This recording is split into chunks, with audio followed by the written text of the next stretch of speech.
Hey, sixth graders, Mr. Olson here to talk about another weekly homework assignment. As we continue on into our discrimination and social movements unit, we're going to be looking at some other different movements beyond just civil rights. And one of the movements we're going to look at is women's rights and voting rights. And you'll see the term suffrage used in this assignment. And when we see the word suffrage, it's SUFFRAGE, suffrage as in voting, not suffer, SUFFER, as in like pain. Okay. Well, in the United States, women did not gain voting rights until the passage of the 19th Amendment in 1920. And it took decades of fighting by women nationwide and here in Minnesota to get that to happen. And this assignment, a Nearpod, is going to ask you to kind of look into that history a little bit by looking at 5 different key women's rights and suffrage activists here in Minnesota.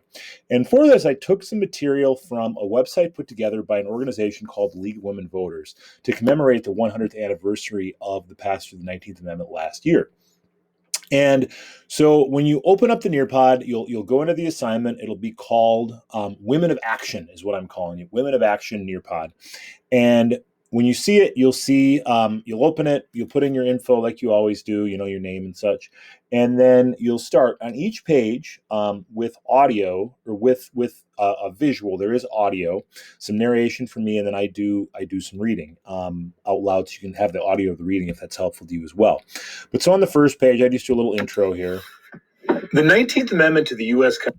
But then as you go through it, what you'll see is kind of a consistent format. So it's going to start with this profile of Sabree Aiken, and then it'll go on to Emily Goodrich Gray and so on. What you're going to be doing for each is read/listen to my reading of it. If that's helpful for you, again, you can do that. Sabree Aiken it's about a minute or so for each one. So the reading all told is about 5 minutes if you go with my audio, 5.5 minutes, somewhere in that range. And what you're going to do for each, very simply, is you're going to respond to the one question following each, and that is, what were that person's main contribution to the fight for women's voting rights and women's rights more broadly? Okay. Now, I don't give you a specific amount that you should have here in terms of like number of sentences, but try to be as detailed as you can. For some, it might be less than others, depending on what the particular contributions of that person were.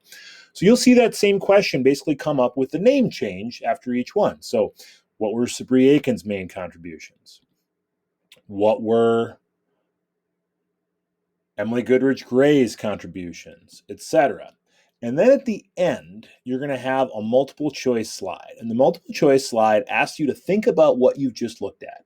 Asks you to think about the 5 women that were profiled and say, all right, all 5 of these people made contributions. But if I had to choose one that based on what I saw, I think might have had the biggest impact, who would it be? Okay. And you're going to choose one of those 5. And then on the very last slide, you're going to defend yourself.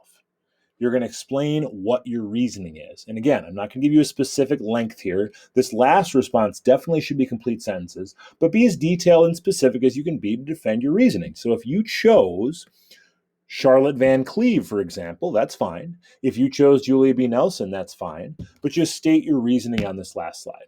Make sure you get all the way to the end. You'll submit it. You'll be done.